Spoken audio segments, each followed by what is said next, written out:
Fala pessoal, sejam muito bem-vindos ao 41º episódio do Rural Ventures. O Rural Ventures é um podcast focado no agronegócio que a gente conversa com founders, startups, VCs, CVCs e empresas ligadas ao agronegócio. E todas olhando para a tecnologia que está vindo das startups para melhorar a alimentação que vai na mesa. Esse podcast é um oferecimento da Cargill, ajudando o mundo a prosperar. E hoje, Kiran Gatlam, estamos aqui com duas visitas ilustres.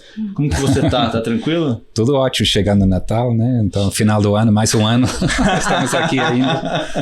Tudo ótimo. Vamos que vamos. Finalzinho do ano, a gente vai gravar até dia 19? Não, 15? Alguma coisa por aí a gente vai gravar.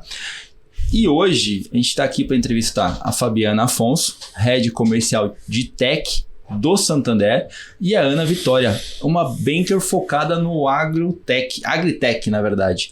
Olha como o agro está ficando famoso. Agora tem uma banker focada no agritech. Isso está ficando cada vez bom. Mais especializado, né? Muito bom. Fabiana e Ana, muito obrigado pela participação de vocês. É um prazer enorme recebê-las aqui para a gente conversar um pouquinho sobre como o Santander está atuando na cadeia do agro, no tech, e está impulsionando esse ecossistema, trabalhando e colocando as startups aqui em foco para que o banco possa ajudar ou possa se relacionar melhor com essas empresas também. Obrigado. Se vocês quiserem se apresentar rapidamente, quem é a Fabi? Fabi, pode ser Fabi? Opa! Quem é a Fabi e depois quem é a Ana, por favor. Gente, obrigada pelo convite. É um prazer estar aqui falando em nome do Santander, obviamente. Bom, esse negócio de tech, eu brinco agora que tech é pop, tech é agro, tech é tudo, né? Tech não é tudo, não tem essa pegadinha? Tem. E eu faço bastante essa contrapartida. Eu tô no banco já há 14 anos dentro do Banco Santander. Em 2019, a gente decide criar esse negócio de tech, e aí começa o que é tech, o que são as empresas, enfim. Então, assim, um conceito para ficar na cabeça de todo mundo: empresas tech são as empresas que inovam o mercado existente ou criam o mercado que não existe, tá?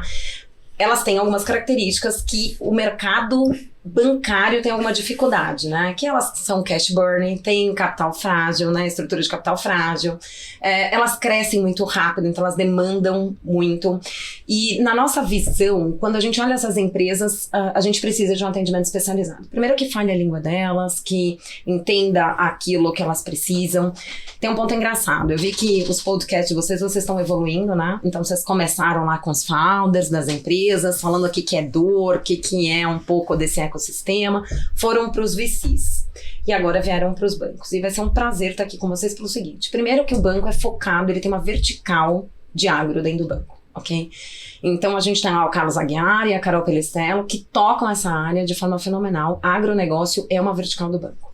Quando a gente fala de agritech, é uma vertical que toca os dois negócios do banco, né? Então, agronegócios e a parte de tech, que é a parte de inovação. O banco é um banco que olha inovação com bons olhos. Então, se abriu dizendo o seguinte: por que a gente faz esse podcast, né? Pelo mesmo motivo que a gente investe em agro, né? As pessoas precisam comer, não é isso? Exatamente. A gente precisa ter mais emprego de tecnologia nisso, eficiência. As áreas não vão se multiplicar, mas a população vai se multiplicar. Então, é como a gente faz isso. Então, puxa, é um pouco disso. Então, vou abrir aqui, vou passar para a Aninha falar. A Ana trabalha lá no meu time e ela está liderando a parte de agritech. Então, ela está focada nesse setor. É isso, Fabi. Obrigada pelo convite. Eu iniciei ali na estrutura da Fabi em um dos dois times das plataformas de tech que a gente conta hoje, em abril desse ano, mas a idade de cachorro que a gente fala, eu diariamente aprendo principalmente com os clientes, e eu acho que foi uma questão de afinidade ao tema. De repente, na minha carteira eu tinha 4 ou 5 clientes de agtech. Na identificação, eu acabei me especializando e tenho seguido aprendendo, entendendo muito mais como funciona o ecossistema, principalmente do agronegócio, da responsabilidade do agronegócio dentro do Brasil e no mundo, e o Brasil com o mundo. É 1/3 do nosso PIB, então eu acho que tem muito para aprender, para a gente desenvolver, trazer eficiência para o nosso país e para os produtores, principalmente, e acho que é isso. Bom, eu acho legal trazer duas pessoas, né, para entrevistar, porque eu acho que é bom ter uma visão sobre o tech em geral e o agro. Eu queria saber, dentro do tech, como que está o agro, né, em relação às outras techs, startups de outras áreas, né, o fintech, health tech, edutech? Estamos atrasados ou não? Essa é uma pergunta. Essa pergunta de milhões. Não é? Eu imagino que está um pouquinho mais menos maduro, né, em algumas áreas, mas eu queria ouvir de você. Né? Não, eu acho super interessante porque é a nossa visão também. A gente compactua que agronegócio, ele precisa evoluir. Então, primeiro, por que ele precisa evoluir? Porque, como a Ana disse, ele representa 30% do PIB. Segundo, que o agronegócio, ele necessita de eficiência. Mas quando a gente olha a parte de investimentos, é um ponto interessante. O ano passado, nós tivemos 9,8 bilhões de dólares investidos em empresas tech como um todo. Agri recebeu um pedaço disso, que não representa 10%. Tá? A gente está falando de algo em torno de 100 milhões de reais. Tá? E quando a gente vê isso, o que chama atenção? Né? Chama atenção que os investidores ainda não olham para isso como deveria ser olhado. Então, acho que tem uma questão, sim, de maturidade. Nós temos, salvo engano, segundo o meu mapeamento, dois unicórnios no mundo. Né? Um está na China e outro nos Estados Unidos, que é uma marketplace, e o outro que faz uma solução de software, enfim. E a gente ainda tem alguns aqui que estão aqui se candidatando para ser unicórnio, né? Solifintech é um caso desse, que pega um pouco de agricultura de precisão.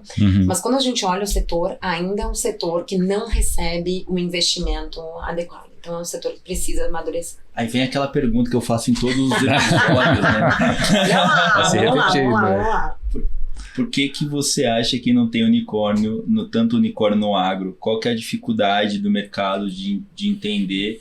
Eu tenho uma visão, eu já compartilhei várias vezes nos episódios passados com todo mundo, mas eu queria entender por que você vê essa dificuldade e essa interpretação de que o agro não chega a ser um unicórnio.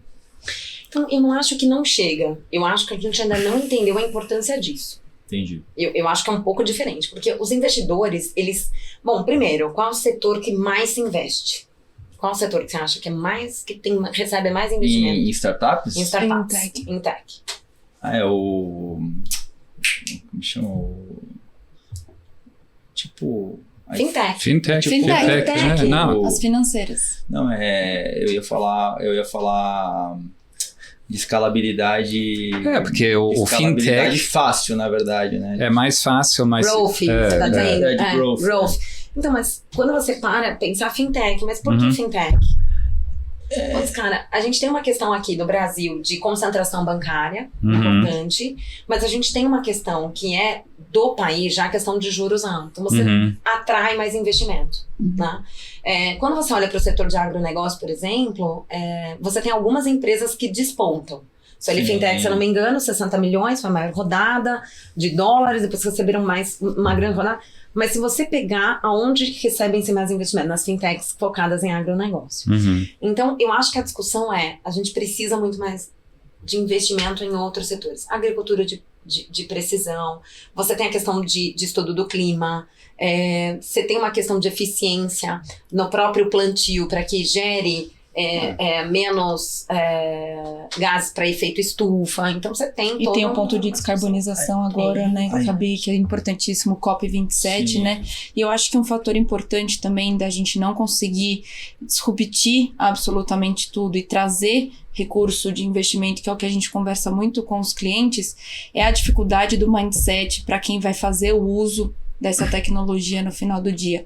O mercado tá maduro para receber? Não tá. A gente tá falando de sucessão, né? O nosso produtor rural ainda é bastante engessado, porque ele faz isso dessa maneira há muito tempo. Sim. É um legado familiar, é uma estrutura bastante engessada e que é difícil você trazer uma reeducação, né? Falar como ele tem que fazer, sendo que ele já faz aquilo e dá tudo certo. Então é difícil vender essa eficiência, que eu acho que é a maior barreira que a gente tem no Brasil. Acho que a minha pergunta levou para 2 pontos. O primeiro ponto é qual onda de investimento tecnológico nós estamos no Brasil na agritech, porque acho que passa muito por isso também. E o segundo é a parte da sucessão familiar para o incremento tecnológico aconteça de uma forma correta, né? Mas agora você não contou a tua visão. Vai lá. Não, eu discordo um pouco. O produtor, acho que ele tem outras prioridades. Às vezes não é Perfeito. o fato que muitas pessoas, é conservador. Não, eu acho que se realmente você vai resolver um problema importante dele, ele vai adotar, ele vai tentar. Segundo, muitas vezes você tem a dificuldade no agro que é sazonal, principalmente lá fora, né? Aqui menos, porque tem mais safras, mas lá fora você tem esse problema de sazonalidade, logística, né? Para o startup chega na fazenda, então tudo demora mais. Então, por isso, acho que não tem lá fora ainda muitos unicórnios que eles começarem antes daqui. Aqui eu acho que está crescendo mais rápido por causa dessa questão fora do porteiro, né? Tem muitas dores que impactam o produtor. Fintech é Insurance Tech, todos esses problemas. Eu acho que aqui tem muitos mais dores que são escaláveis, que lá fora não tem, porque o governo ajuda, tem preço mínimo, tem seguro, o produtor está mais seguro, ele não está crescendo no mesmo ritmo, ele não precisa tanto crédito, né? Faz uma safra só. Então, o insumo é mais acessível, ele não tem tanta pressão de praga, de doença, então a agricultura tropical é mais intensiva em termos de capital. A parte tecnológica então, é mais avançada. Aqui o modelo eu acho bem diferente que lá fora e é mais amplo. E por isso eu acho que tem mais chance de ter unicórnios aqui, porque você está olhando não só agronômico, mas também tudo que é macro, logística, tudo essa parte que é... Eu não acho que tem unicórnio, porque as empresas que trabalham no mercado de commodities global, geral, elas estão muito atentas às novidades. Ele acha que mata logo, né? Elas compram antes de crescer. Não, mas esse eu não acho. Porque, eu acho que eles não têm. Eu acho que não tem tempo do negócio maturar, porque o cara já enxerga a oportunidade e ele compra antes. Quando você compra antes, você está no board da empresa. Quando o cara fala assim, eu vou levantar uma roda... Opa, amigo, vem cá. É uma você deixa eu te ver antes, Esse eu acho que acontece quando é tecnologia que resolve algum problema do core daquela empresa. Ele vai querer comprar logo. Mas quando é uma coisa mais macro... conectando no jet ski, né? Quando é uma coisa mais macro, ninguém enxerga até tarde demais. Você vê... startups que o cara enxerga e fala assim, cara, esse negócio aqui vai me matar, cara, eu vou comprar esse cara antes.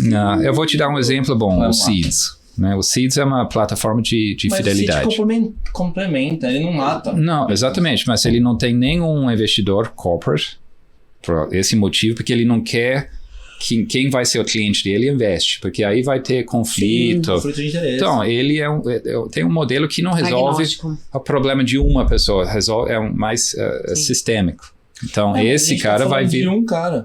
Não, eu sei, mas está começando. Mas a tendência é esse tipo de startup crescer muito mais rápido. Eu não acho ruim que esses caras comprem. Eu não acho ruim. Eu acho que assim, não, ele está se moldando ao novo mercado. Sim. Qual que é o novo mercado? Se eu não consigo me adaptar porque eu tenho uma estrutura mais engessada, eu vou lá e compro aquele cara que ele vai me trazer aquela tecnologia interna para mim. Vai resolver o meu problema. Eu não acho ruim, eu não tô falando isso como uma coisa danosa, estou falando que eu enxergo que é mais difícil as startups chegarem a um patamar de unicórnio por conta de como essas empresas do agro estão conectadas. Agora me conta uma coisa, indo nessa linha que você está dizendo. Eu te trouxe um dado, disse, olha, 9,8 bilhões de dólares foram investidos no ano passado e pouco mais 100 milhões investidos em agricultura. Quando essas empresas, quando elas nascem, por que elas têm um funcionamento completamente diferente de incumbente? E aí eu faço a questão de que quando você olha o mercado bancário está acostumado a olhar balanço, né, fazer análise vertical. Então, por que elas têm dificuldade? Primeiro que, há anos atrás, a gente não falava de conexão de startups com bancos, ok? Zero. Não é mentira aqui. Outro ponto, quando você enxerga essas companhias, elas estão intrinsecamente ligadas ao mercado de capitais. Você tem uma grande ideia, o Venture Capital aporta dinheiro, mais do que normalmente, porque é capital de risco, e aí fala assim, agora você entrega o teu BP, entrega o teu business plan aqui, vamos crescer. Esse cara tá estritamente ligado no mercado de capitais porque ele tem que ter saída, certo? Vocês vão ter que ter saída, todo mundo aqui quer ser... Eu adoro, eu empresto dinheiro para receber. Vocês colocam dinheiro para poder receber o retorno de vocês. e tá muito ótimo. Se esse cara acha que ele vai ter saída do mercado na próxima rodada, por que ele venderia? Eu acho que é essa a grande questão. Se você tem investidor te apoiando, você vai querer ir para a próxima. Porque você aumenta a valuation. Eu brinco o tempo inteiro. A gente estudou bastante esse negócio e eu falava assim, gente, primeiro, como que dá dinheiro esse negócio? Né? Eu virei o balanço de ponta cabeça, não deu certo. E aí a gente começou a visitar os VCs. Foi visitar o Chico, SP Ventures. Falamos com a Gabi, que hoje tá na Nila, tocando Venture Debt. Mas assim, a gente começou, o que faz, o que olha, tá? Então a gente olha empreendedor, a gente olha outros KPIs que não balançam.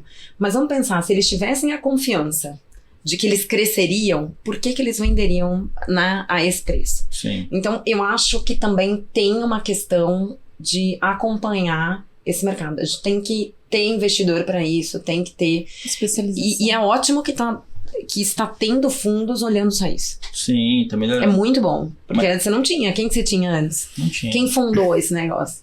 A SP Ventures, depois da SP Ventures, não é isso? Não, tem poucos tem ainda. 5, 10, né? Nem 10, isso. nem Você não isso. falava de Agitec antes de 2017. Os deals começaram a surgir.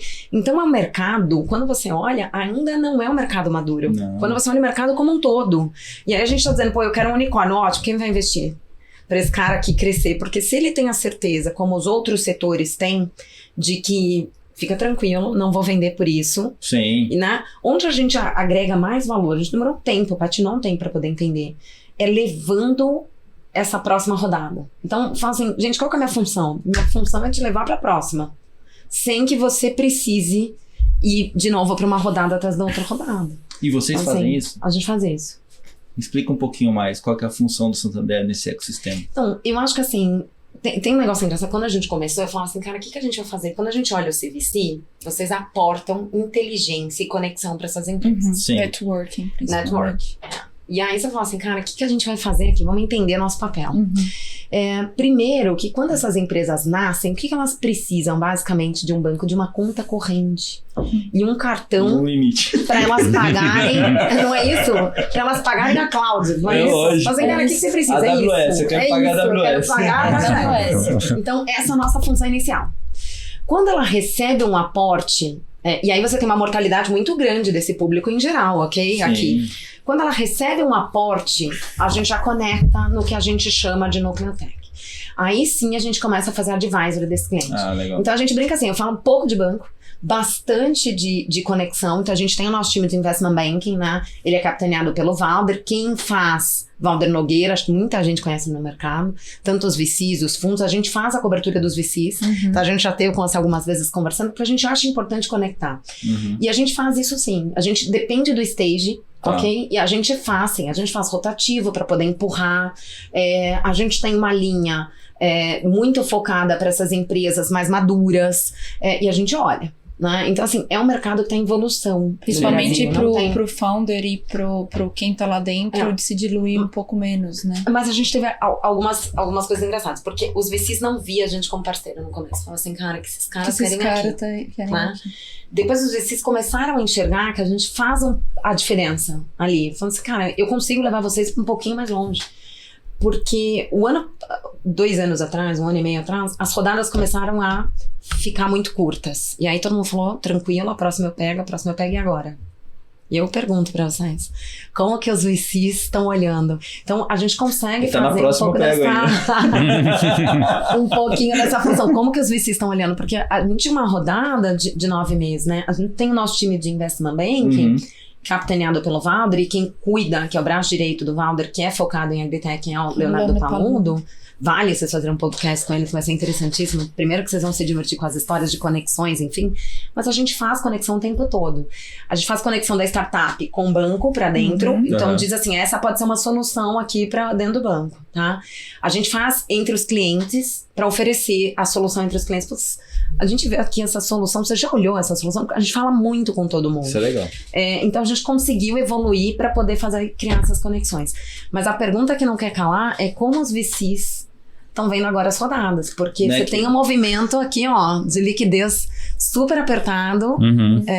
Como que vocês estão vendo e Para o apoiando esse VC mercado? até não é um momento ruim, porque os valuations caírem e as coisas mais reais aparecem, né? E aquela fumaça some. Gringo, você é muito gringo. Você podia ser sutil Não, nessa. e aqui... Não, Não, para nós, como investidor, é timing ótimo, que você tem acesso a todos os deals, todo mundo está querendo captar, então Aquele você... valuation hiperflacionário. Caiu a Então, audiência, você pode caiu a audiência chegar, de startup escutando. Mas eu acho... Mas é bom, porque aí você tira aquela que tinha uma ideia, mas tinha muito dinheiro no mercado, aí ele, por causa disso, ele acaba crescendo, perdendo o tempo dele, porque vai chegar uma hora que ele vai... Se a ideia não fosse bom mesmo, ele vai quebrar. Agora, quem realmente tem uma ideia legal vai ser apoiado, né, pelo dinheiro e vai crescer e não vai ter tanta fumaça. Eu acho que morre mais rápido é melhor do que uma vida mais prolongada com dinheiro falso, né? Até pro founder, né? Mais fácil. Não, mas estou falando para o founder mesmo, para, né? A gente estava vendo aqui o relatório do Radar AgTech. Fail fast, Da né, Distrito, em inglês. né? Então, tipo, da Distrito, né? E aí eu estava até mostrando para elas antes de começar o programa a quantidade de startup que está iniciando a trajetória, né? Então tá muito no começo, então tá muito embrionário.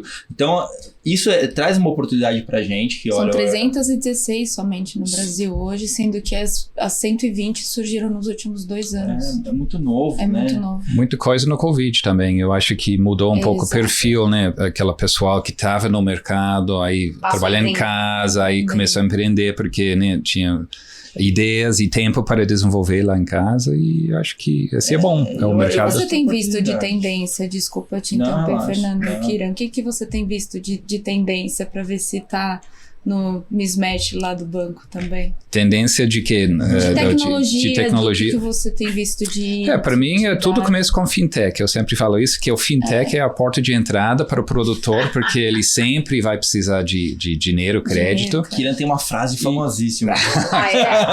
Conta. Aquela produtor no vermelho não pensa no verde, mas essa é outra história. Maravilhoso. Produtor no vermelho não pensa em nada além de vermelho, porque se ele não paga as contas, como é que ele vai investir em A tecnologia? produção dele fica estopada. Ele né? fica focado nisso, ele está amarrado pelo Legal. pescoço. Então, você resolvendo isso, depois ele vira um produtor mais responsável e mais Mas por isso que eu tecnificado. acho muito importante as empresas que estão nascendo para dar essa eficiência. Uhum. Porque uma das coisas que eu sempre digo, eu falo assim, gente, vamos lá.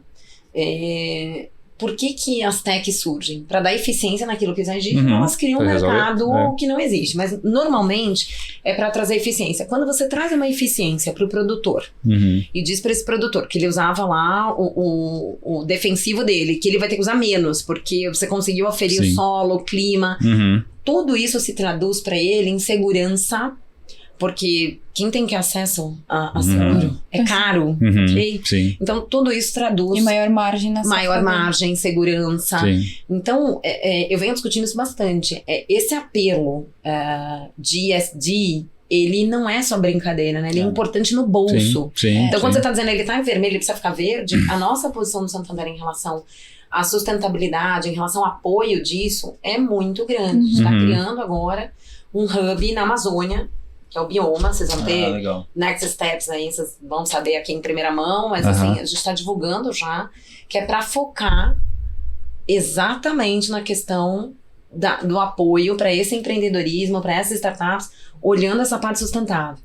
A gente compra em abril desse ano a Way Carbon, vocês devem conhecer, muito conhecida no mercado. O grupo, né? Ela é focada na parte de consultoria, enfim, de zero carbono, tem lá a parte de projetos e software. Mas por que a gente faz isso? Porque a gente entende que esse é o caminho que o produtor tem que seguir. Eu acho que a diferença do ESG, na verdade, é que tem que traduzir. É isso mesmo. A única diferença é essa, tem que traduzir. O produtor tem que entender que isso faz diferença na última linha para ele. Perfeito. E você tem que traduzir isso para ele. Ele vende melhor no final do dia. Se a gente não chegar para ele explicar no preto no branco ali, no papel ali, falar assim, cara, isso aqui vai te dar eficiência financeira, ele não vai adotar. porque é aquilo que o Kyrian falou, o cara tá preocupado com outras coisas. Pontos. E ele tá errado? Ele não tá errado, é o que tá pegando no calcanhar dele. Agora, a gente como que tem uma visão mais ampla, uma big picture maior e olha e fala assim, a gente tá exatamente, esse podcast é para isso, é para traduzir essas conexões e fazer com que as informações cheguem na frente de uma forma mais sintetizada e mais simples, na verdade, é para que ele entenda que o ESG não é uma frescura, ele traz uma eficiência financeira para o negócio, ele traz um retorno financeiro maior lá para frente. Mas eu acho que, como a gente está dizendo aqui, está tudo muito embrionário, Sim. Então a gente está no comecinho da onda, transformando e tentando pegar com que os filhos dos fazendeiros, a sucessão familiar que está muito em alta agora, conheça, aprenda, surfe já essa cria onda. essa cultura, Exatamente. Você quer ver um exemplo muito legal que eu gosto bastante? Quando a gente fala de sucessão, né? A Nude, vocês conhecem a Nude? Bebidas Sim. Nude. Sim. Uhum. Bebidas Nude. Ela vem de uma família que tá linkada a um moinho. Então ela já é a segunda geração dessa família. Não. Que já, inclusive, tá olhando a questão da produção, como ela faz para poder ter eficiência na produção. Tá? Então, quando você tá falando de sucessão, esse é um case, pra mim, de super sucesso. Tá agregando valor, né? Tá agregando valor. Então, é uma tendência, né, essa questão da sucessão. Trazer a tecnologia. Ela aproveitou super bem, a Giovana, e tá fazendo essa transição. Então, assim, a família tem a questão da produção ali, e ela tá fazendo a transição, já entregando um produto, né, que mede, eu achei, cara, assim, sensacional, mede a pegada de carbono. Então, assim, cara, você tá comprando um produto que mede a pegada de carbono, você tá olhando desde o campo até ali a saída do mercado. Né? Então, assim, você tem end-to-end um processo que deriva de sucessão. É um pouco disso. É isso. Foi estudar, morar fora, olhou, ficou agregando legal. valor naquela que é o básico, que é a produção, né, agrícola. Agora, a segunda onda, camada em cima disso, é gerar mais valor em cima do impacto mas tem que traduzir isso num modelo de negócio. Muitas vezes é muito vago, né? Vamos salvar o planeta, mas acho que tem que traduzir também. Não pode ser paz e amor. Gente, mas ela falou uma frase que assim, eu vou aqui, depois eu vou falar pra ela, Giovana, ouve lá, porque assim, ela e o Alex, eles são um casal. Ela falou uma frase muito bacana. Ela disse assim, gente, a gente é ESG, a gente não é uma ONG. Sim. Então, assim, eu acho que é um pouco disso. Porque o Greenpeace, todos esses tinham boas intenções, mas não tinha modelo que funciona de incentivar quem está fazendo o impacto é o produtor pequeno. Então, ele tem que remunerar, de alguma forma, ele tem que ver uma coisa real. O produtor vê eficiência no campo, ele tem que usar, por exemplo, menos defensivo. Não, esse ele entende muito bem. Esse ele entende muito bem. Sim. Clima, eu acho que é um próximo também. Olha lá, hein? A gente tá aqui apostando num negócio que eu acho que vai ser... Inclusive o nome do projeto da Way Carbon, né? Que é Clima.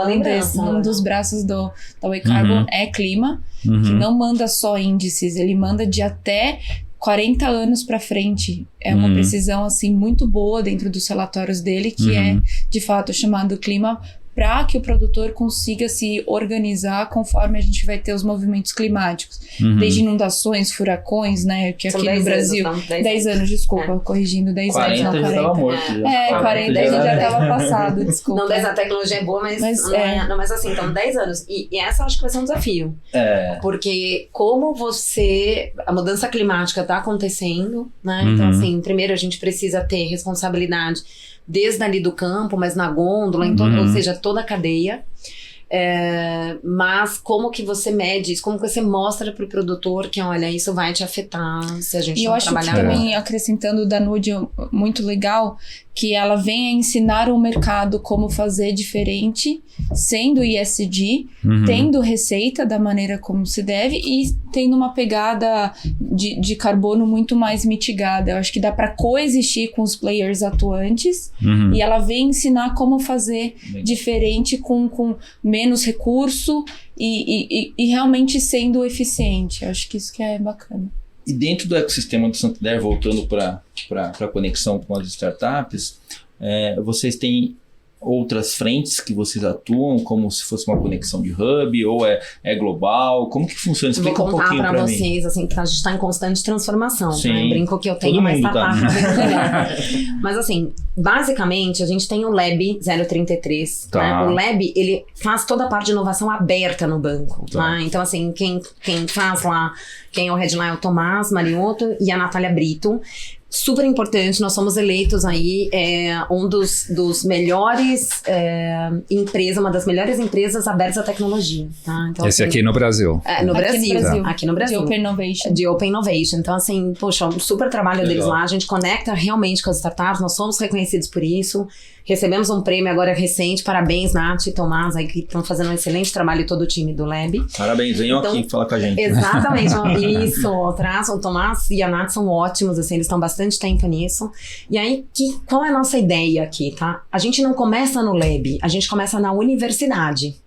Porque nós temos lá uma estrutura que é uma vertical de universidades. Então, nós temos o Santander X, que o Santander X, ele acompanha esse estudante de toda a jornada. Com o quê? Com toda a parte de hackathon, a parte de projeto, a parte de... Toda essa parte de games, de gamificação, enfim, é o Santander X. Então, a gente apoia as universidades no emprego de tecnologia, inclusive os estudantes. Aí você segue para o Lab.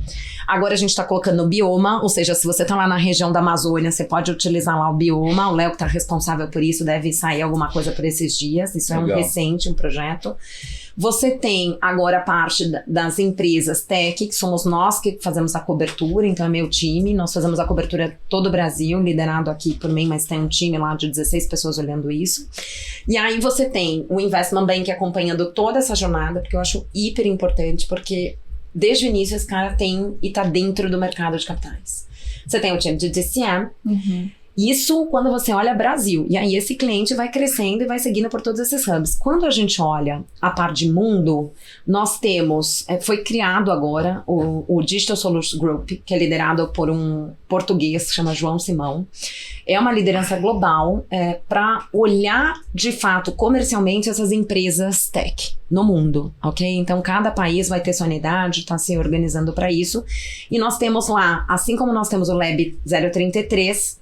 nós temos a parte, nós estamos criando o Fintech Station. Criando não, porque ela já está lá já há algum tempo. A Fintech Station mais conectado. E teremos novidades, né? Já está se falando, e aí a gente vai fazer um CVC lá fora, já está aqui especulando. Mas eu acho super importante, é um projeto super apoiado pelo banco. Então, o que a gente quer fazer é pegar um empreendedor. Tem outro tema também que é o Prospera. Aí você vai falar assim para mim, cara, o que é esse Prospera? É microcrédito. Porque essas startups early stage que vocês estão acostumados, elas não têm recurso. Não. A maior dificuldade dela...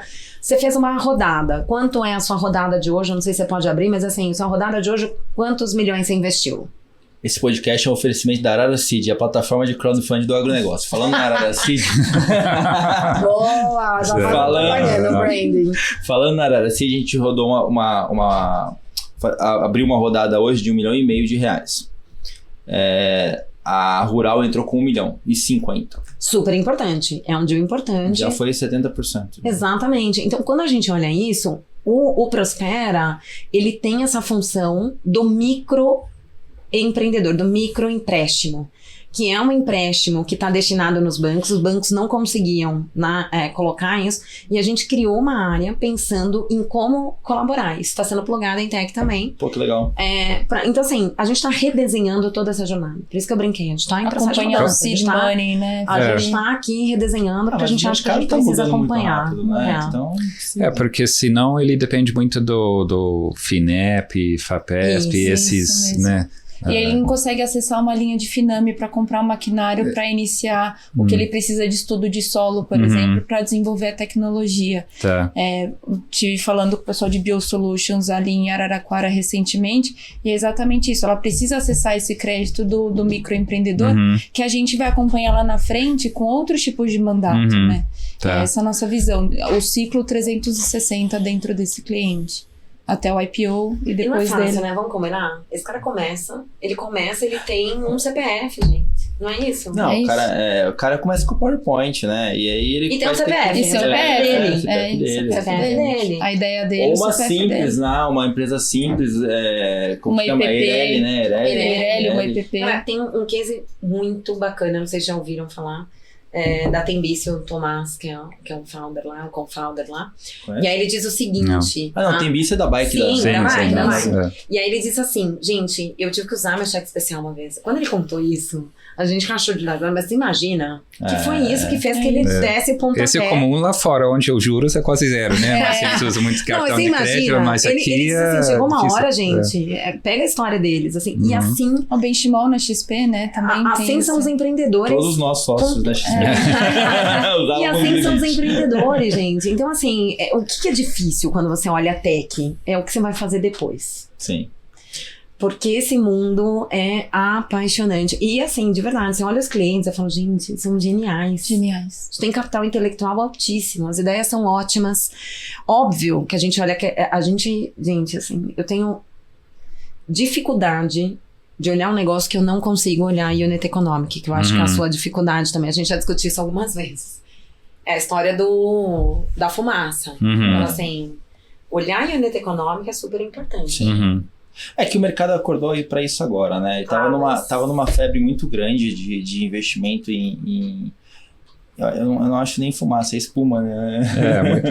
Uma espuma muito grande, né? Mas acho que Eufória.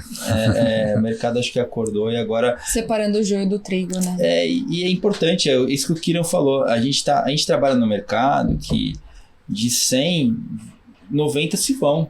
É isso. E aí, é natural, mas acho que tem um pouco também do que o Kieran falou no começo ali, que assim, a qualidade do founder vem melhorado de tempos em tempos por conta desse movimento do mercado. A peneira tá trabalhando ali, ela vai refinando. Cada né? vez mais criando equipes mais sólidas, Seniors né? mais Porque sólidos. se você olha a universidade, por isso o VC não olha muito para as universidades, porque você tem pessoas lá com muitas ideias, mas com pouca experiência de mercado para resolver problemas que existem e poucos contatos no mercado para abrir portas e comercial. Segundo, o cara que vem do mercado, ele tem recursos próprios, né? Um pouco maior do que um cara que está saindo da faculdade, que depende de empréstimos. Então, ele tem um pouco mais de fôlego e experiência e contatos, e esse tudo é importante. Então, infelizmente, quem está saindo da faculdade, ele pode até ser bom em algumas áreas, por exemplo, o gaming, que ele já tem conhecimento, o B2C, consumer driven, mas quando é uma coisa técnica que nem o agro, que é um mercado complexo, dificilmente alguém vai sair da faculdade com alguma tecnologia e poder escalar isso, porque ele não tem esse canal, experiência, fôlego próprio, né, o cash flow que ele vai precisar. E o networking também. Networking é muito importante. Né? Mas então, eu acho que é por isso que é legal esses desafios. Que, assim, eles ficaram um pouco apagados, acho que durante a pandemia. Ou se juntar com alguém do mercado. Eu acho que quando a gente vê isso, um cara que veio do mercado, se junta com o moleque lá da faculdade, juntar, aí ele tem que veio do mercado brasileiro, né? Sim, porque o nosso agro é muito único, né? Exatamente. E tem que ter esses contatos, né? Pra gente tem que ter o networking. Ele falou, vem uma galera lá de fora que conhece a África, conhece a Austrália, não funciona. E vem querer fazer agronegócio no Brasil. Você fala, é muito único. Vamos aqui, bater então, do Piapoca Chuí, aí a gente vai ver se você consegue fazer. A gente foi pra Santo Luís, lá tem, os caras só tem...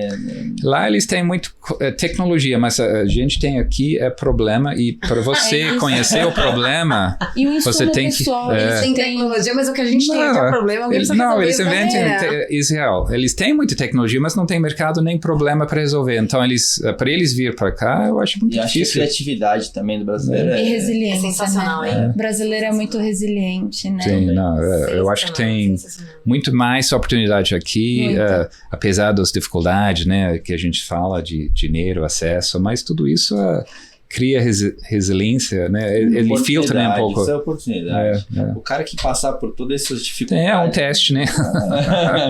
Mas eu acho... A gente vive numa sequência, né? Vamos lá, pandemia. Sim. 2 anos. 2 anos de pandemia ali. Esse até ajudou, porque virou mais...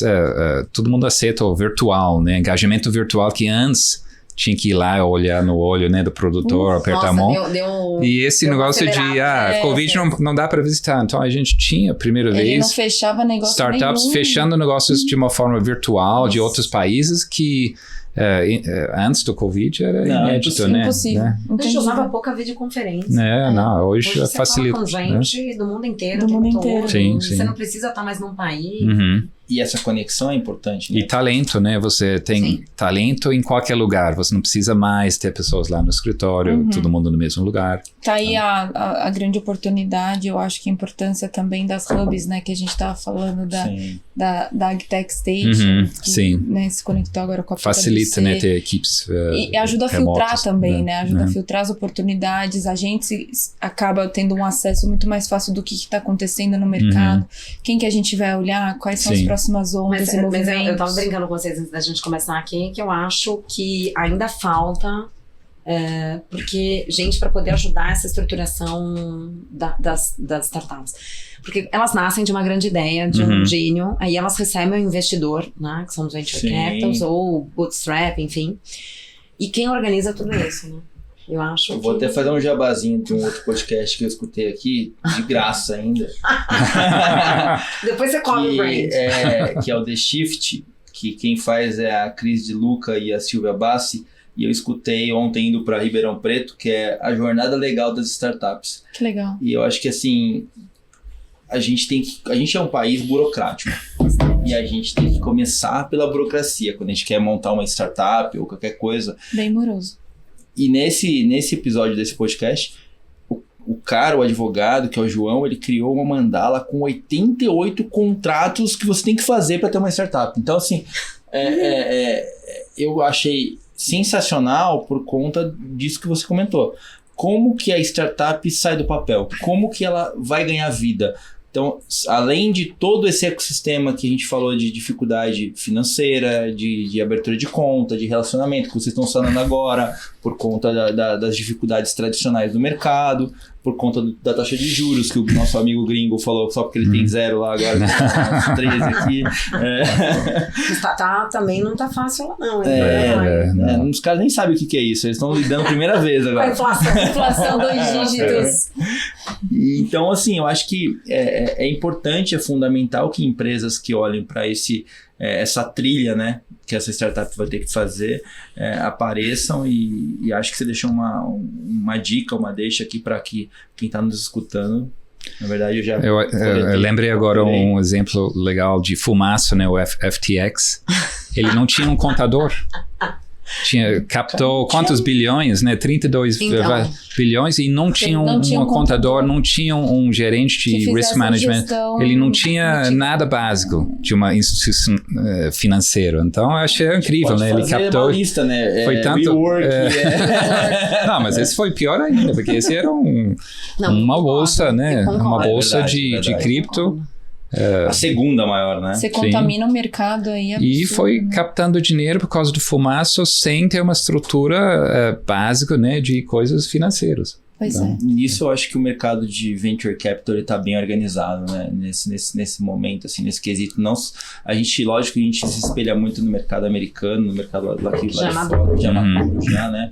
Mas eu acho que o ecossistema brasileiro ele tem se organizado e tem trazido pessoas e desconfia de tudo, porque aqui tem tantos, né, você tem que ser mais cauteloso, por isso eu acho que lá fora eles confiam muito, você vê o cartão de crédito, não tem senha. Da Mercard, gente. Não é? Olha o caso da Mercard. Quando eu uso meu cartão de lá fora e passa sem pôr a senha, as pessoas falam, não, mas o que é isso? Eu falo, bom, não, mas lá fora é isso, você assina.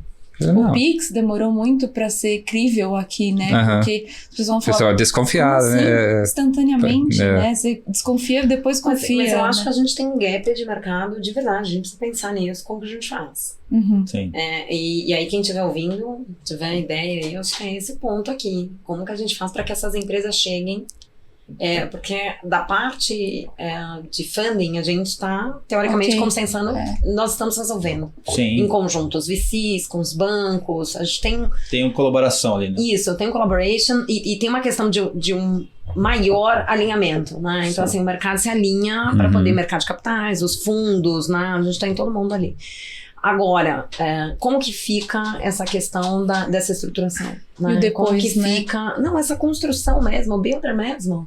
Sim. E aí a solução é um venture builder? Não sei. Tem uma discussão Queria te grande perguntar um aqui. negócio, Fabi, aproveitando que você falou de VC, banco, como que você enxerga o mercado de crowdfunding no meio de tudo isso? É um mercado que ainda não é maduro, assim como o mercado de startups ainda no Brasil. Sim. Né? Um mercado que vem crescendo, acho que Total. foi acelerado pela pandemia. Uhum. A lei nova veio regular, né, esse mercado também. Acho perfeito, veio regular o mercado, mas eu ainda acho que é um mercado que as pessoas veem pouco. Sim. Por exemplo, e aqui assim, sem Ainda é sem muita vaquinha, julgamentos, né? Não. sem julgamentos algum, mas vamos lá, por que eu vou colocar dinheiro em cripto e não vou colocar no crowdfunding? É muito mais palpável. Sim. Você consegue ver o negócio, você É consegue. muito menos aposta, Uhum. né? Então, é muito menos aposta. Certeza disso. Você tem um business Você tem um acompanhando. business acompanhando, É mais acontecendo. tangível. Então, eu acho que falta divulgação, Uhum. né? Falta divulgação de bons cases, né? Perfeito. Eu acho que divulga pouco, você concorda? Players Tá. importantes e estratégicos envolvidos, né, pra Eu fazer vou dar um isso. pitaco, porque eu tô meio que no meio ali, mas é assim, eu acho que o mercado de crowdfunding ele tá mudando, igual mudou no Reino Unido. No passado, o que era visto no mercado de crowdfunding? As empresas tentavam captar com VC, Não dava certo? conseguiam, Vai pra crowdfunding. ia para crowdfunding. Isso a gente tá mudando esse Second estereótipo. layer, né? A gente tá mudando esse estereótipo porque assim, a gente tá levando empresas que são break-vadas para fazer essa captação agora. Então, que não são só empresas cash burn que tem um negócio exponencial, que mostra uma tendência exponencial muito grande lá na frente, mas acho que a pessoa enxergando essa empresa já break-vada, rodando, com business plan organizado ali, ele vai investir. Acho que a gente tem um ponto que é prejudicial para o crowdfunding no Brasil, que é a taxa de juros, que o Kiran já comentou. Tem concorrência Mas é natural. assim com renda fixa, né? É natural. Agora, eu concordo contigo que falta uma divulgação maior. Eu acho. Eu acho que a 588, que a Ana comentou, ela ajudou muito. Ajudou muito. Eu acho que vem um segundo passo que eu enxergo como positivo para o mercado, se o mercado caminhar para isso, que é a conexão e interseção entre as plataformas. Sim. Porque aí você tem um acesso muito maior e mais amplo para o negócio. Então, por exemplo, se uma plataforma de crowdfunding quiser se conectar ao Santander, como que isso funciona hoje, entendeu? Então, eu entendo que o trabalho da plataforma de crowdfunding é filtrar quem vai entrar, mas por que não mostrar isso para o Santander, mostrar isso para outras instituições financeiras? Exatamente, deveria mostrar para quem distribui, né? Exatamente. Para quem tá lá e para quem distribui. Eu penso a mesma coisa. Mas ainda acho que a gente deve caminhar. Aqui no Brasil, obviamente, você tem a questão de taxa de juros que... Vamos lá, os fundos também, né? Super tranquilos, porque eles estão, de certa maneira, eu não acho... Quando me perguntam, mas qual que você acha que é o problema? Eu falo assim, não, gente, eles estão capitalizados, os fundos têm dinheiro para colocar. A questão é que eles estão esperando a descer mais a valuation e outra, eles estão aplicados a uma taxa que dá um retorno para eles equivalente ao que eles precisam, né? Então, quando você vai tirar o seu dinheiro do fundo, você vai pensar 10 vezes antes de colocar. E é a mesma coisa da pessoa que está investindo. Pessoa física. Não é a pessoa física que está investindo, ela fala assim, bom, vamos lá, gente, mercado de bolsa no Brasil. Né? Dá o primeiro soluço, pessoa física, guarda meu dinheiro aqui, ou dá esse negócio aqui. Então, eu acho que tem uma evolução de mercado como um todo. E o crowdfunding vai ser um deles que vai evoluir. Sim. Agora, esse é um ponto bacana, porque as plataformas deveriam distribuir, eu concordo com você. Sim. Acho que esse é o nosso próximo desafio, né? Acho que como a gente... o empreendedorismo, para mim, é a maior alavanca social que você tem. Né? Porque todo mundo tá indo empreender, você dá emprego, você gera renda. Então, assim, é a maior alavanca. Se eu tivesse que investir, a pergunta que a gente tem que fazer, por que não investir no negócio que é o que você falou? Assim, e consciente. Tá empregando, né? Tá gerando renda ali pra família. Perfeito. Você tem essa startup que a gente tá empregando agora, que tá fazendo agora, tem 14 funcionários. Olha que legal. São Gente, quantas famílias? Exatamente. Não, tem um ponto. Essas startups, elas crescem de forma exponencial, certo?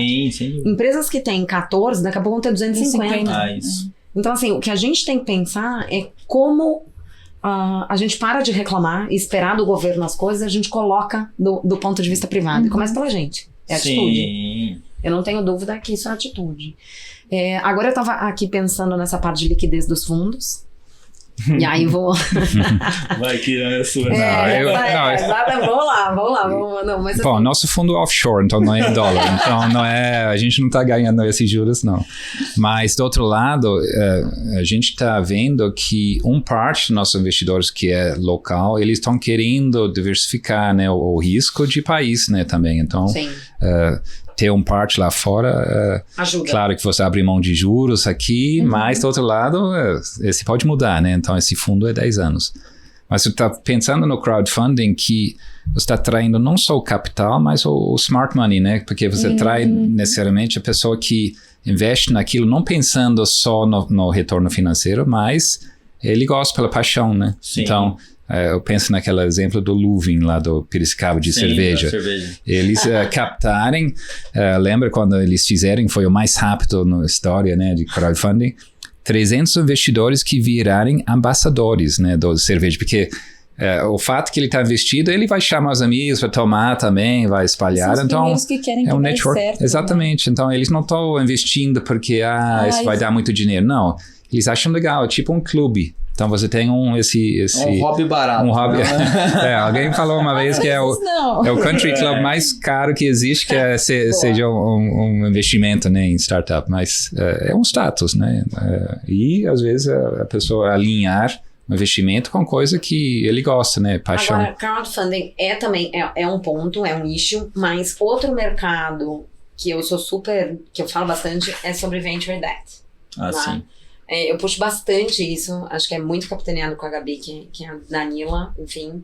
E a gente tem falado isso bastante, né? Ainda é um mercado que as startups usam pouco. É que se a gente olhar pro Venture Capital ainda, ele é muito pequeno. Venture Debt é menor ainda. Não, se a gente acha que o Venture Capital no Brasil vai ficar bom daqui 5 anos, Venture Debt vai demorar 10. Enquanto tem juros altos aqui, eu acho que esse é o grande desafio, né? Como que você faz uma coisa de venture enquanto renda fixa tão, né, remunera tão alto? Então, você vai remunerar 15%. Por que você tiraria o seu dinheiro para aplicar numa startup? Tem que ter uma motiva mais, né, diferente. Muito bom. Ou por paixão, ou você quer diversificar. Então, alguma coisa não é pela retorno financeiro que você vai esperar 10 anos. A gente olha o mercado, a gente olha o mercado para colocar dinheiro em early stage agora, porque primeiro que a gente é muito focado em agro, né? A gente só olha soluções que a gente enxerga que vai disruptar o mercado e vai facilitar o dia a dia, e porque a gente tá no mercado, né? A gente é do agro, né? Se você vê lá fora, por que tem tanto dinheiro lá fora? Porque lá o juros é zero, então até os fundos de pensão, né, que são super conservadores, estão colocando dinheiro lá em venture capital. Por quê? Exatamente, porque tinha tanto dinheiro, eles tinham que colocar em algum lugar. Ele vai deixar... Ele tem a pressão de alocar. Sim, porque coloca aqui sabendo que é zero, ou aqui com 0. risco, 2. mas com chance de, né, ganhar alguma coisa. Então, é por isso. Mas eu acho que o mercado vai passar por um... Não, exatamente. Vai ajustar, porque... vai ter um ajuste muito que já forte. Começou, né? Porque se a gente for comparar, que a Fabi sempre gosta de trazer pra gente, comparar 21 com esse ano... Assim. É porque eu acho que, assim, de verdade, 21 deveria ser isolado, né? Porque um 21 deveria ser muito grande. Total. Você tem que tirar, né? Muito grande, né? Extrair. Era assim, um negócio não dá pra comparar. Todo dia se abria, você via lá uma rodada. Selic 2%. É que é novidade, né? É novidade, as pessoas gostam de participar. Selic tava 2%, né? Quando que a gente vai voltar nesse patamar? Você olha, por exemplo, esse ano, tiveram várias pessoas me perguntando assim, e agora? E agora? Agora vai dar errado. Agora, né? Gente, calma. O mercado vai ajustar. É isso. Então, assim, exige um ajuste. Sim. E eu acho muito importante que as pessoas não desistam de empreender. Você tocou um ponto certo. Não dá pra desanimar. Foguetinho caindo de todo lado. Vocês viram? Vocês já viram, não? E agora tá demitindo. Eu falo, gente, vamos lá. Quando você tem que ajustar, e essas empresas normalmente são infladas na parte de pessoas, onde você mexe? Qual que é o meu custo maior? Não tem outro jeito. Então não são só as techs que estão demitindo. Eu não tô falando isso porque eu tô aqui com a bandeira levantada, porque eu sou apaixonada pelas techs. Não, eu sou apaixonada, mas não porque eu tô aí levantando. Porque qualquer empresa vai cortar a parte de custo de pessoas. Agora eu vou tocar num ponto que eu acho que é meio tênue, porque assim, a gente vai pra fora, tal, você vê a galera lá fora na Apple. Pô, o cara tem aula de yoga no meio do dia, o cara tem cafezinho, Golfe, buraco, o cara tem golfe. Aí você vai pegar e falar assim, cara, esse cara tá rendendo tudo que ele precisa? Não sei. Que e aí eu vou perguntar pra vocês, porque isso me remeteu a tudo o que o Elon Musk tá fazendo agora no Twitter. Porque eu acho que ele tá muito nessa linha, e eu sinceramente até publiquei na minha lista de transmissão do WhatsApp esses dias falando, eu não sei se ele tem razão de estar atuando dessa forma, porque ele tem que atuar dessa forma com empresas que são menores. Com empresas muito grandes, a empresa já tem uma cultura formada, já tem um modelo de negócio trabalhando, já está dando resultado. Uhum. Pode ser que aquela empresa na frente tenha que pivotar porque o modelo de negócio mudou? Sim.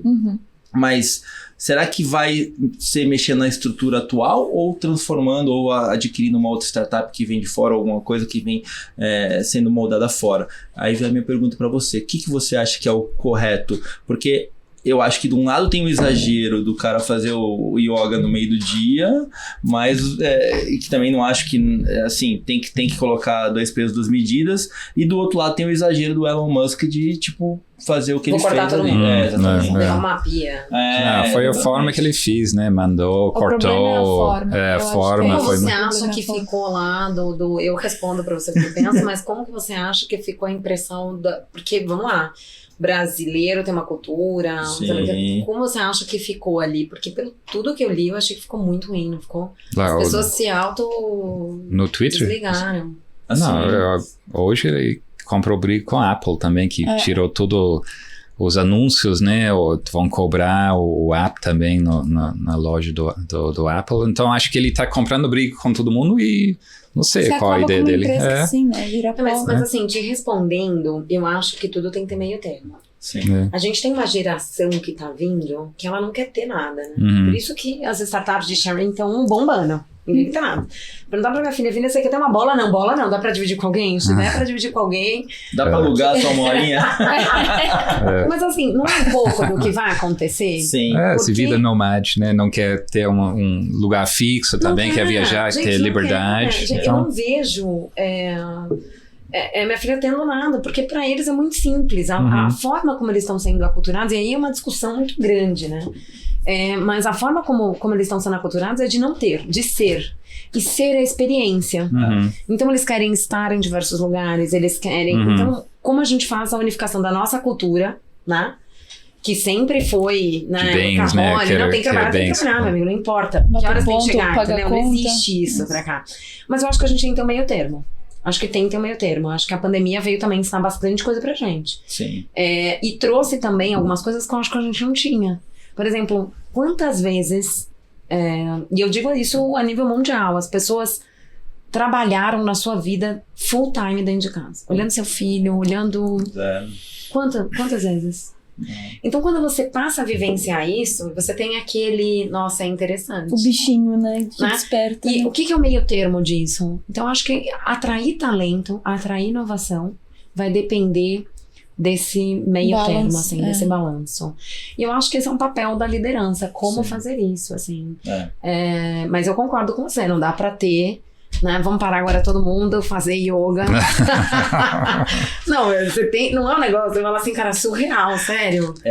Não, antes fazia sentido, não? O cara te dá aquela comida de graça lá no escritório para pensando, o funcionário achava que era legal, mas era para você ficar mais, né? Exatamente. Você fica lá mas talvez o yoga é isso também. Então o cara, ele fazendo o yoga dele vai ficar mais tarde, ele não vai ter que sair mais cedo para ir lá fora. Mas até onde isso é eficiente, né? Eu acho que chega mais tempo. A Fabi trabalha muito isso na nossa equipe, na questão de você ser produtivo até onde você é produtivo. Não é ficando mais ou menos que você vai se tornar produtivo. Não. É o como você trabalha. No Venture Capital a gente tem o termo full life, não é full time, é full life porque é sua vida, né? Você tem que sempre estar pensando nisso. Sim. Né? Virou. Na verdade não tem mais hoje diferença. Eu acho que hoje quem trabalha full life. Tudo conectado, não tem mais. Por causa do celular, você nunca está desconectado, então é muito... O que as empresas hoje pensam? Todas elas querem fazer o quê? Colocar toda a disponibilidade de produto para que você utilize essa empresa. Então é fechar isso. One stop shop. One stop shop. Exatamente isso. Cara, quando você olha todo esse ecossistema fechado, existem as pessoas que estão ali, você não desconecta, né? É um pouco do que você falou, assim. Então acho que a gente vai ter que aprender. Dosar, né? Vai ter que dosar. É um desafio, né? É um desafio. Mas você me deu uma ideia boa. Eu acho que o boleto tem que continuar existindo pra pessoa saber que ela tá pagando. Tem que trabalhar. Sim. O boleto não pode Ele deixar fica fazendo filhinho ali, né? O boleto não pode deixar de existir. Você olha e fala assim, deixa eu dar uma olhada. Não, agora eu vou voltar lá, tô mais animado, tô motivado, né? Gente, a gente tá chegando ao final. Mas eu queria te perguntar para vocês, o que vocês consomem, agora eu já mudei, você viu? O que vocês consomem de conteúdo, livro, o que vocês usam no dia a dia para se atualizarem?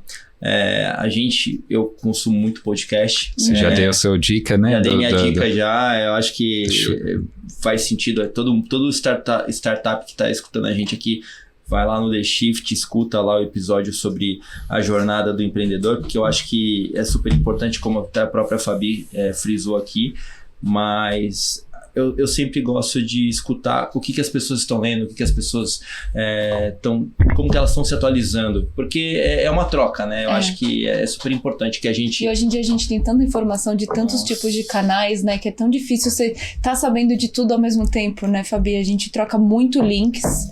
A gente, obviamente, grupos de WhatsApp o tempo inteiro gerando leads de notícias um para os outros, de diferentes portais que a gente tem acesso. Eu escuto, e desculpa se eu tô atropelando, Torinho de Ouro, Pablo Spire, logo de manhã. Ele ajuda muito a atualização do mercado financeiro. Eu acho que ele traz insights bem relevantes em super curtíssimo tempo. São pílulas, né? São pílulas, ficou super famoso, ficou bem bacana. Inclusive do agro, todo sábado de manhã ele posta um vídeo também de 2 minutos falando sobre o agronegócio brasileiro e mundial. E Finsider, Startse, acho que são os principais canais. Gosto muito de assistir... No Netflix agora tem uma do Spotify, séries sobre startups, tem na Apple da Crashed, que foi a primeira que eu assisti quando tava aqui. Acho que tem a do Teranos, né? Eu tava abrindo aqui meu celular pra vocês verem que não é mentira, gente. Olha aqui, isso daqui é tudo que a gente consome. Então, assim, cara, o que a gente consome de manhã? Obviamente, nós somos do mercado financeiro, né? Nós lemos valor econômico pra poder pegar as principais atualizações do mercado. Depois você vai pro Neofeed. Aí você sai do Neofeed, eu plugo na Distrito, que eu acho que de verdade, assim, eu adoro a Distrito. Porque eu acho que eles trazem uma quantidade de informação e a qualidade, dentro dos relatórios deles. Você tava falando assim, o radar, quando eu falei, radar da Distrito. Então, assim, super parabéns lá pro Gustavo Araújo. Ficou bem legal. Pro Gustavo, não ficou bem bacana? Então, nós somos bastante próximos a ele. Puta, parte de podcast, você vem dirigindo, é uma delícia. Não é uma delícia? Sou viciada. Eu posto bastante matéria, né, Ninha? A gente tem um grupo de WhatsApp, aí cada um que pega a matéria vai postando. Postam lá, não tem jeito, porque eu acho que é uma troca. Sim. Isso que você disse é muito importante, é uma troca. A gente olha também, leitura, você tem vários livros, né? Vários livros, assim, de verdade, gente, tem... Olha, sem brincadeira, desde que eu comecei a tocar esse negócio de tech, eu já li mais de 12 livros, seguramente falando, sobre inovação, muito conteúdo, né? A parte de exponencial, ideias exponenciais. Tem a questão do Jeff Bezos lá, a questão gente, organizações exponenciais. Você tem uma quantidade de livro grande. Eu acho que alguns são bíblias. Sim. A gente pode deixar depois até os links, assim, que eu não tenho aqui de cabeça. Mas alguns são, assim, bíblias, né? Para inovação. Tem alguns que são muito bons. Mas eu acho que é bastante leitura, ouvir bastante. Para quem não tem tempo de ler, ouve. Tem muito podcast com boa qualidade. Eu vou fazer um textinho, botar no LinkedIn com todos os podcasts que eu escuto pra galera. Que legal. Eu acho muito legal, porque aí com certeza. A galera vai, a gente coloca os livros, depois eu mando. Vamos fazer um ranking, né, dos livros. Sim. E vamos fazer uma votação. Eu acho que dá pra fazer uma votação, porque tem livros muito legais. legais. Eu fui chamado no último podcast que o cara não consumo mais livro. Não lê mais livros. Sério? É difícil ter tempo, como né? assim, cara? Não, livro essencial, Mas tem muito livro bacana. Tem muito livro. Tem. Tem muito livro bom. Tem muito livro bacana. Então, Tem acho umas que a gente indicações também do tem um curso. conteúdo riquíssimo. Assim, aqui no Brasil, fora, né? Sim. Eu brinco sempre que a gente não inventa nada, a gente tropicaliza, né? A gente Então aqui tropicaliza. pros perfeito. empreendedores que estão tentando buscar alguma ideia, tropicaliza, cara. Tem muita coisa lá fora Sim. que dá pra trazer pra quem, adaptar, enfim, e crescer. A gente tem criatividade pra fazer isso, né? Tem. Então acho que é só a gente é bom em olhar e falar assim, pô, isso aqui vai dar certo. E a gente sabe as dores, né? Como o Kiran fala, a gente tem uma Eu piada das gostei do que o dores. Kiran falou. Mas a gente pode até não falar, mas problema a gente tem. Então, gente, se você tem problema. Bom que ele já é brasileiro agora, você tá falando, a gente Não, tem mas problema. é isso. A gente tem problemas, a gente tem oportunidade. E a gente É aí tem que como nascem as resolver os techs. problemas. Exatamente. As techs nascem disso, né? Uhum. São Se não tiver problema, não oportunidades. tem venture, né? Então é risco. Gente, passa rápido. Passa rápido, né? Você viu? É uma delícia, né? Muito rápido. Gente, obrigado pela participação de Obrigada vocês. a vocês, Parabéns Camila, pelo que estão Kiran. fazendo no Santander aqui, que eu achei sensacional. Até anotei aqui a parte do Digital Solutions Group, que eu acho que é um negócio que faz todo sentido para quem está trabalhando no meio de banco, como olhar esse ecossistema, como evoluir. A especialização, né? Ela é Isso. fundamental no Nossa, nicho dentro do banco. E alavancar, né? Eu acho que é muito isso. A gente tem um trabalho de tradução. Uhum. A gente tem que traduzir o que está sendo falado lá fora para o produtor, a gente tem que traduzir o que a startup está querendo falar para o produtor, ver se isso tem fit com ele, porque no final a gente está aqui para fazer essas conexões. Basicamente é isso. É o mundo é movido por conexão, né? Exatamente. E você sabe que esse negócio não tinha no banco? E aí foi um executivo, ele chama Tomás Licarião. Um belo dia, ele me chamou e falou assim, você conhece esse negócio? Eu disse, não. Putz, você não quer tocar isso daqui? Então, assim, me abriu completamente mercado, mente. Então, é um negócio que ele faz bem, eu acho que para todo mundo, de alguma forma. Ele abre sua mente. Isso que vocês estão fazendo aqui do podcast é excelente, porque as pessoas não recebem esse tipo de informação. Não. Né? Vocês já fizeram um podcast Como Captar? Ainda não. Ah lá! Ainda não. Fica a dica, hein? A gente vai fazer, a gente tá acabando agora, dando um spoiler aqui, acabando agora um pouco dos CVCs, dos VCs. A gente quer voltar agora no início do ano, depois que o Kiran voltar de viagem. Vai viajar aqui? Não, vou ficar aqui. Vai ficar. Ele gosta do Brasil agora. Não, tem tudo aqui, não precisa. Que ele não gosta de frio. Aí agora a gente, no começo do ano, a gente volta a falar um pouco das startups, porque acho que nesse meio tempo que a gente ficou fora, tem algumas startups que a gente acha interessante falar novamente, e também depois a gente vai tocando meio que diversificando. Podcast, a gente vai falar com um VC, vai falar com uma startup, vamos falar com uma instituição financeira, e aí assim por diante. Esse podcast vai valer ouro, hein? Vai mesmo.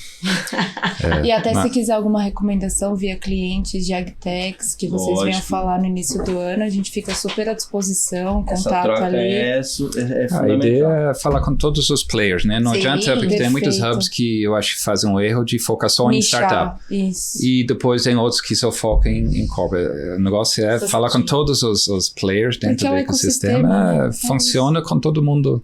A gente tá aqui para mesclar e falar com todo mundo. Ter sintonia, né? É verdade, o podcast, para mim, já falei isso no começo dos episódios, mas isso aqui é uma forma de eu aprender muito. Todo dia, né? Todo dia. É uma escola. Você sabe que é impressionante a quantidade de coisas que a gente aprende todo dia. A quantidade de tecnologia, a quantidade de possibilidade, a quantidade... Então, eu falo assim, gente, pra mim também, eu acho que é uma curva de aprendizado intensa, né? E é muito boa essa troca. Aí conectar com as pessoas, né? A gente então toda semana a gente conhece uma pessoa nova, a gente sabe a história dela, então acho que é super importante pra gente. Gente, muito obrigado pela participação de vocês. Obrigado. Pessoal, muito obrigado por participar do nosso episódio do Rural Ventures. Gostaria de agradecer aos nossos ouvintes e amigos. E também aproveito esse momento para que nos siga no Instagram, rural.ventures. E lá no YouTube, bmc.news, né, Lê? Toda quinta-feira, 7h45 da manhã. Valeu, gente. Até a próxima. Muito obrigado.